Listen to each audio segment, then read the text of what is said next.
Hello అండి. ఎప్పుడు బిర్యానీ, బిర్యానీ తిని బోర్ కొడుతుందని చెప్పి, ఈరోజు ఏదన్నా స్పెషల్‌గా చేద్దాం అనిపిచ్చి, గోంగూర చికెన్ పులావ్ చేసుకున్నామండి. అసలు ఎంత బావుంటదంటే అంత బావుంటది. చాలా అంటే చాలా టేస్టీగా ఉంటది. అప్పుడప్పుడు ఇలా ఒకసారి గనక ట్రై చేశారంటే అద్భుతంగా ఉంటది. ఇది తింటే గనక ఇంకా ఎప్పుడూ ఇదే చేస్తానంటారు. ఒకసారి ట్రై చేయండి. చాలా సింపుల్‌గా ఉంటది. ముందుగా స్టవ్ వెలిగించి ఒక మందపాటి పాత్ర పెట్టుకుని దాంట్లో బిర్యానీ స్పైసెస్ అన్నీ కలిపి వేసుకోవాలండి. అవి చిటపటలాడుతూ ఉన్నప్పుడు సన్నగా కట్ చేసుకున్న స్లైసెస్ ఉల్లిపాయలు, అవి కూడా కొన్ని, ఒక పెద్ద ఉల్లిపాయ కట్ చేశాను, అది కూడా వేసుకుని నేను అర కేజీ చికెను, అర కేజీ రైసు, పావు కేజీ గోంగూర అండి. చూస్తున్నారు కదా, ఇది చక్కగా ఉల్లిపాయలంతా కలర్ మారిపోయిన తర్వాత ఇప్పుడు ఒక స్పూను అల్లం వెల్లుల్లి పేస్ట్ కూడా వేసుకుని బాగా ఫ్రై చేసుకోవాలి. ఇప్పుడు అవి కూడా ఫ్రై అయ్యి అల్లం వెల్లుల్లి పచ్చివాసన పోయిన తర్వాత ఒక పెద్ద సైజు టమాటాని స్లైసెస్ కట్ చేసుకుని అవి కూడా వేసుకుని ఒక 5-6 పచ్చిమిర్చి, చీరలు చక్కర్లేదండి, అలా వేసేసుకోవచ్చు. వేసి వీటిని కూడా మంచిగా ఫ్రై చేసుకోవాలి. ఇవి బాస్మతి రైసో జీరా రైసో కాదండి, మామూలుగా మనం రైస్ వండుకునేవి. ఆ రైస్ని నానబెట్టుకున్నాము ఒక అర కేజీ. ఇప్పుడు శుభ్రం చేసి పెట్టుకున్న చికెన్ని వేసుకోవాలి. నేను అర కేజీ చికెన్తోనే చూపిస్తున్నాను. శుభ్రంగా కడిగి పెట్టుకున్న చికెన్ కూడా వేసుకుని అంతా చక్కగా ఆయిల్లో మంచిగా ఫ్రై చేసుకోవాలి. చూస్తున్నారు కదా, ఇది ఒక 4-5 నిమిషాల పాటు చికెన్ ఆయిల్లో ఫ్రై చేసుకోవాలండి. ఇలా ఫ్రై చేసుకుంటే చాలా ఇదిగా వస్తుంది. ఇప్పుడు 1 స్పూన్ అంతా సాల్ట్ వేసుకోండి. అలాగే ఒక పావు టీ స్పూను పసుపు. మన టేస్ట్కు తగ్గట్టుగా కారం వేసుకోవాలండి. కారం కాస్త ఎక్కువే పడుతుంది. అలాగే కొంచెం జీలకర్ర పొడి, కొంచెం ధనియాల పొడి వేసుకోవాలి.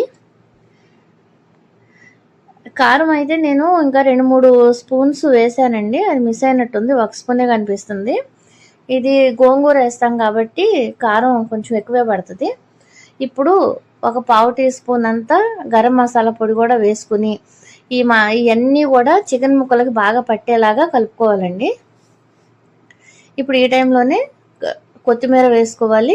అలాగే మనం శుభ్రం చేసి పెట్టుకున్న గోంగూర, పావు కేజీ గోంగూర కదా, ఆ పావు కేజీ గోంగూరను కూడా వేసేసి కొత్తిమీర గోంగూర వేసాం కదా, ఇప్పుడు ఇదంతా కూడా చక్కగా మగ్గిపోయి చికెన్ ముక్కలకి పట్టి ఆయిల్ పైకి తేలేంత వరకు ఉంచాలి. మూత పెట్టేస్తే ఒక 10 నిమిషాలకి చూస్తున్నారు కదా, చక్కగా ఇలా తయారైపోయింది గోంగూర. సరే ఎంత మెత్తగా అయిపోయిందో, మనం తరగక్కర్లేదండి గోంగూర. ఇప్పుడు మనం ఇవి సోనా మసూర్ రైస్ అండి, వీటిని నానబెట్టుకున్నాం కదా అరగంట సేపు.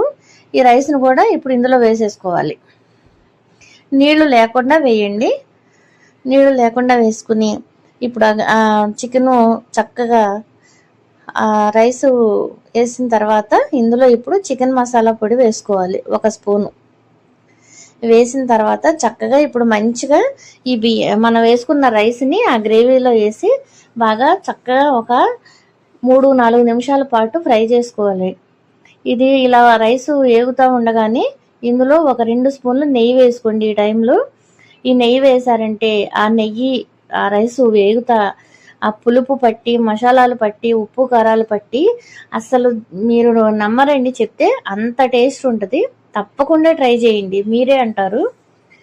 అయితే ఇందులో ఒక చిన్న మార్పు అండి, 2 గ్లాసులు రైస్ పోసాను అంటే 2కి 2 4 గ్లాసులు రైస్ పోయాలి, వాటర్ పోయాలి కదా, కానీ 1 గ్లాస్ ఎక్స్ట్రా పోయాలండి దీనికి. ఇది పలుగ్గా మామూలుగా ఉంటే బాగోదు, ఇది కొంచెం ముద్దగా ఉంటేనే అసలు విపరీతమైన టేస్ట్ తెలుస్తుంది. చూస్తున్నారు కదా, నేను 4 గ్లాసులు వాటర్ పోయాల్సిన చోట 5 గ్లాసులు వాటర్ వేసానండి. వాటర్ వేసి తర్వాత దీన్ని డైరెక్ట్గా స్టవ్ మీద పెట్టకుండా నేను అడుగున ప్యాన్ పెట్టుకుని దాని మీద ఇది పెట్టాను. మనకి చక్కగా ఇప్పుడు అది కనిపిస్తుంది కదా ఆయిల్, అది రైసు మగ్గిన తర్వాత అలా పైన కొంచెం తడిగా ఉండగానే కట్టేసుకోవాలి. కట్టేసిన ఒక 2-3 నిమిషాలకి అయితేనండి, ఇది ఎట్టి పరిస్థితుల్లో కూడా వేడిగా ఉన్నప్పుడు తింటేనే దీని టేస్ట్ని మనం ఆస్వాదించగలుగుతాం. ఎంత వేడిగా తినగలిగితే అంత వేడిగా తింటే దీని టేస్ట్ ఎంత బాగుంటుంది అనేది మనకు అర్థమవుతుంది. చక్కగా హ్యాపీగా ఎంజాయ్ చేయగలుగుతాము. చాలా అంటే చాలా బాగుంటుంది. తప్పకుండా ట్రై చేయండి, మీకు నచ్చుద్ది. లైక్ చేయండి. ఇది వీడియో కనుక మీకు నచ్చినట్లయితే తప్పకుండా లైక్ చేయండి, షేర్ చేయండి. అలాగే మొదటిసారి చూస్తున్న వారైతే కనుక మా ఛానల్ని సబ్స్క్రైబ్ చేసుకోవడం అస్సలు మర్చిపోకండి. దయచేసి మీరు ట్రై చేయండి, మీకే తెలుస్తుంది. అసలు చూస్తున్నారు కదా ప్లేటింగ్ కూడా, దీంట్లో నిమ్మకాయ పెట్టుకోకర్లా, పక్కన ఒక ఉల్లిపాయ పెట్టుకుని దీనికి పెరుగు చట్నీ కానీ ఇంకా వేరే గ్రేవీస్ కానీ ఏమీ అవసరం లేదు. ఒక్క ఉల్లిపాయ ముక్క నంచుకుని తిన్నారంటే అసలు టేస్ట్ అదరహో అంటారు, అంత బాగుంటుంది. ప్లీజ్ ట్రై చేయండి. మీకు ఎలా వచ్చిందో కూడా కామెంట్ రూపంలో తెలియజేయండి. Okay friends, bye. Thank you for watching.